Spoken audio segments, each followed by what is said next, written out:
So hello friends, स्वागत છે तुमनं सुरत मजार. तर आम्ही सुरतला आलेलो होतो, नाश्ता वगैरे झाला आणि लगेच निघालो खरेदी करण्यासाठी.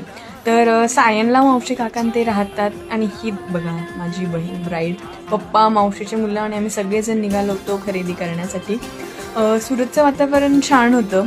तर बघूया पुढे काय काय होतं. अजून सगळेजण बसलो आणि घरापासून ते जे बॉम्बे मार्केट होतं ते बरंच लांब होतं आणि सध्या रस्त्यांचं काम चालू असल्यामुळे बरीच दूर होती. मग मस्त शेती वगैरे बघण्यास भेटली.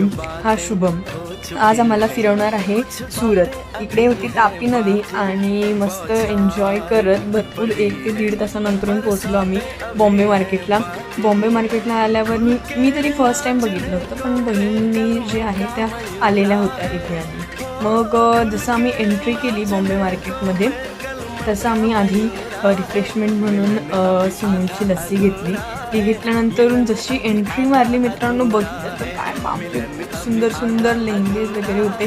पहिल्या दुकानात गेलो तिथे तर अगदी अप्रतिम असे लेहंगे होते आणि प्राईस जर तुम्ही विचारणार, प्राईस फक्त आणि फक्त 7-8 हजाराचे लेहंगे आणि त्यांच्यावर जी डिझाईन होती ती खूप छान होती. हा जो जसा त्यांनी हा लेहंगा टाकला ना, तर लगेच मी तो वेअर करून बघितला. त्याच्यावरचं जे काम आहे ना, कोरीव काम खूप छान होतं आणि अगदी 5 ते 6 हजाराचा हा जो लेहंगा आहे तो होता आणि त्याचं ब्लाऊज आणि जे वर्क आहे ते खूप छान होतं आणि ओढणी देखील खूप भरलेली होती. तर अशा प्रकारे ट्राय करून बघितला. पुढे आम्ही काय काय करतो हे मी तुम्हाला नेक्स्ट व्लॉगमध्ये सांगेल. कसा वाटला व्लॉग कमेंटमध्ये नक्की सांगा. भेटूया आपण नेक्स्टच्या सुरत सिरीजमध्ये.